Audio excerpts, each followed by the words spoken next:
do was to look at an exhibition that was brought to San Diego some years ago now.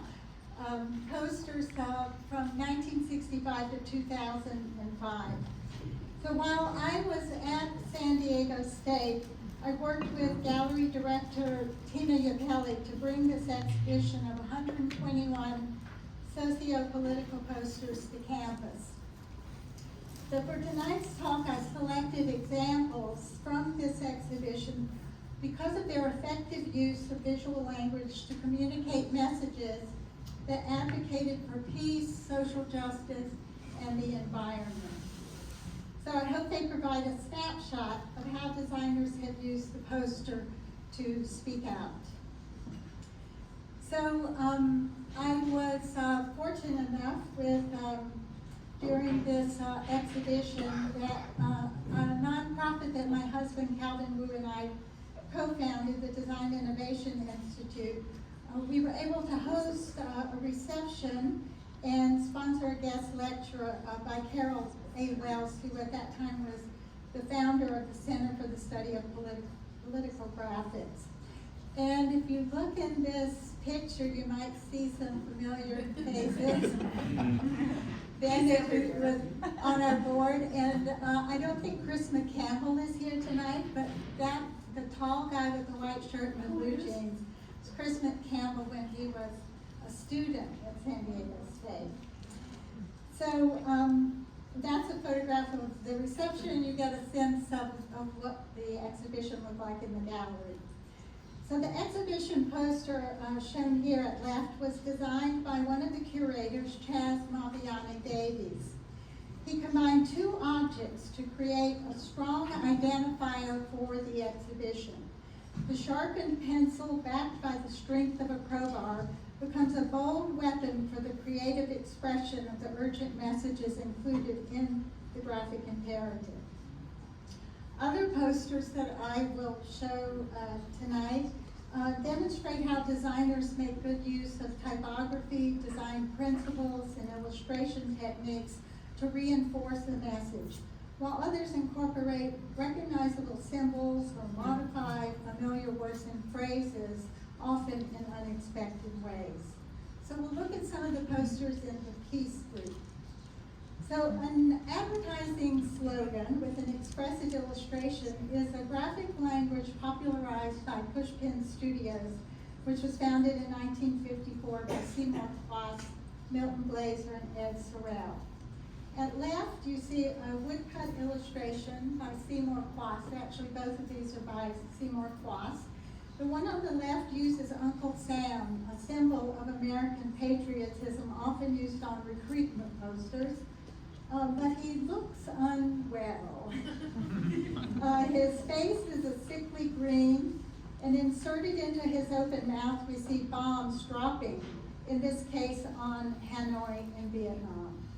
Kloss adds the headline, "End Bad Breath," a condition we can all relate to and certainly reinforces the message he's trying to project. On the right, the poster War is Madness marked the 1945 atomic bombing of Hiroshima and Nagasaki during World War II. Here, Kloss uses crayon on canvas, and he replaced the eyes and mouth with shapes of bombs. So this calls to mind the familiar proverb, "See no evil, hear no evil, speak no evil." On the left here, Shigeya Fukuda commemorated the 30th anniversary of the end of World War II with a bold graphic illustration on a cautionary yellow background. By turning the shell backward toward the gun barrel, he notes the futility of war. With victory also comes loss. Seth Geisbuehler on the right encourages reconciliation between nations by bringing together two well-known antagonists, Godzilla on the left of Japan and King Kong of the US. In this poster, which was designed for the Images for Survival exhibition, which marked the 40th anniversary of the atomic bombings of Hiroshima and Nagasaki. But this, like many of these posters, although they were designed for specific times, specific events, are very relevant and can be applied to other situations today, unfortunately. Lorraine Schneider on the left, her poster was the most widely distributed poster during the Vietnam War era. And it became the logo for a group of an anti-war organization called Another Mother for Peace, which was based in, of all places, Beverly Hills, California. So the childlike drawing here in hand-drawn text reinforces that message: war is not healthy for children and other living things. And in that same vein, we see the poster on the right by Yusaku Kamakura that features delicate butterflies on fire falling lifeless from the sky. A very poignant metaphor for the horrors suffered in Hiroshima by the atomic blast on August 6, 1945. And this poster was also included in the Images for Survival exhibition. On the left, we have a staged photograph by Yossi Lemmel, which literally illustrates the word bloodbath. Notice that the tub is only half full, implying that the bloodbath is far from over. And sadly, this poster is still too relevant 23 years later.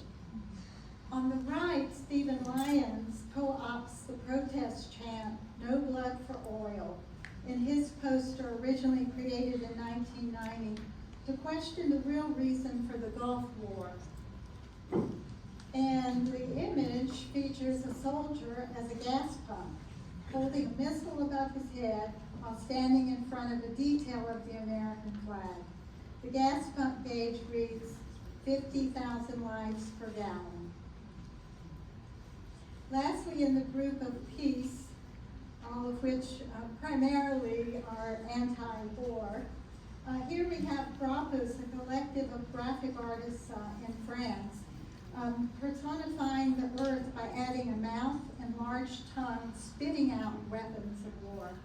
The spontaneity of the drawing and hand-rendered lettering of the word peace in 4 languages at each of the corners emphatically reinforces the message: the world is fed up with war. I'm looking now at the category of social justice. We'll start with this poster by Viv Klokken from the Netherlands on the left, which calls for support for women against apartheid, South Africa's system of segregation and discrimination based on race. Graphically splitting the faces of the 2 women who represent 2 races, as well as dividing the poster itself in 2, reinforces the meaning of apartheid. And on the right, this really kind of unsettling poster by Tommy Ungerer, titled Black Power, White Power, was designed to rotate so that black power can be at the top or white power can be as a title at the top. And this underscores the ongoing need to challenge racial prejudice and to promote equality.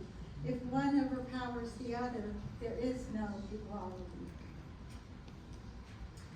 On the left here, PEN, which stands for Poets, Playwrights, Editors, Essayists, and Novelists, is an international organization that promotes cooperation among writers worldwide and advocates for freedom of expression through literature. The broken pencils form a swastika, symbolizing the loss of literary freedom. The background image is the original 1938 list of German PEN members who fled Nazi Germany. And on the right, we have Robin Ray's call to action in response to AIGA's initiative to create posters that encourage the public to get out the vote. She equates vote and voice. Binding the mouth implies no one will hear. Thus, not voting is a form of self-censorship. This poster subverts the language and iconography of Apple's highly visible iPod campaign, which you see some examples of on the lower right, kind of interspersed with some of the other posters in this series. It was created by Corkscrew Graphics, a Los Angeles-based design group committed to social awareness projects. The apple symbol in the poster you see on the left, the big one, has been replaced by a hand grenade, and the iPod logo becomes Iraq.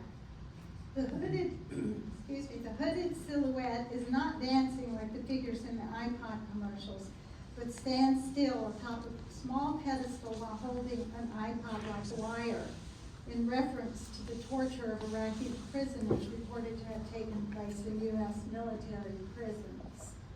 So you can see at the top right some of the other examples in the series, and then how they were interspersed with the apple in their guerrilla campaign. So on the left, Harry Pierce uses a straightforward black and white photo of a young boy casually holding a weapon of war. A red banner featuring a clever typographic wordplay calls attention to the plight of children forced to become foot soldiers. The poster on the right was for the traveling exhibition Images of Labor. It features a painting by Milton Glaser, also of Pushkin Studios, in which Glaser describes as the painting as being a liberated bird emerging from a pair of bound hands. The exhibition was sponsored by Bread and Roses, a cultural project of District 1199, a labor union founded in New York City in 1912. The poster includes a quote by Italian immigrant, anarchist, and activist Nicola Sacco, who died by hanging. And the quote is, "It is true, indeed, that they can execute the body, but they cannot execute the idea which is bound to live." And in this last example from social justice that I selected, it's a poster by Woody Pirtle. Arrows, which of course represent direction, form a handgun. The diverse arrow types in various directions in which they point suggest the elaborate and complex paths that guns take to get into the hands of unauthorized users. Red, a color that signifies stop, reinforces Pirtle's call to action in the lower left. So we'll take a look at some of the examples from the environment, which they sort of looked at in a very broad way. The first one, a no smoking poster. In this anti-smoking poster, the designers, a husband and wife team in Russia, Svetlana Faldina and Alexander Faldin, replaced the teeth with Marlboro filtered cigarette butts. The red lips suggest that the person is a woman, which makes the image even more disgusting. This is one of 4 pieces on the left that Luba Lukova designed for the prime issue of Nicholas Bleckman's zine, Ozone. The bold illustration in this example reinforces the message behind this eco-crime. When we destroy nature, we actually kill ourselves. And on the right, Nicholas Troxler created this poster for the 1992 Earth Summit in Rio de Janeiro, Brazil, which brought environmental issues to the forefront of mainstream political parties. But Troxler's poster was rejected. So he had 600 copies silkscreen printed in Switzerland and posted them throughout the country. That's activism. Using minimal shapes and 3 flat ink colors, including the attention-grabbing complementary colors red and green, Troxler's bleeding tree stumps extend beyond the paper's edges, implying that the decimated forest goes on and on. On the left, Esther Hernandez subverts the branding and packaging of a familiar product to protest the use of pesticides. The cheerful maiden of the original package is replaced with a skeleton to signify death by raisins. She reinforces the message by altering the product name from Sun Made to Sun Man. Pierre Mendel on the right creates a skull out of some kind of powder. So by combining the skull, a well-known symbol for poison and death, with the word drogen, which translates drugs, followed by an emphatic exclamation mark. Mendel warns that drugs are poisonous and drug abuse can lead to death. This poster on the left by Gunter Rambo was part of an awareness campaign for the political party in Germany called the Greens. The sphere covered with green vegetation hovering above a verdant field speaks to environmental protection, one of the pillars of the Greens party. And Rambo actually did a companion poster that shows the opposite. The sphere is full of metal and everything is like dead around it. So they're shown typically as a pair. Actually, it was in that poster exhibition reception that I showed you. But here we have on the right, Pam Debenham uses the familiar aloha shirt to protest the use of nuclear weapons. In addition to typical images of islands, palm trees, and boats on the blue ocean, this shirt also features mushroom clouds that identify nuclear sites in the Pacific. The boat represents the Pacific Peacemaker, an Australian yacht involved in protests against the development of the Trident nuclear submarine.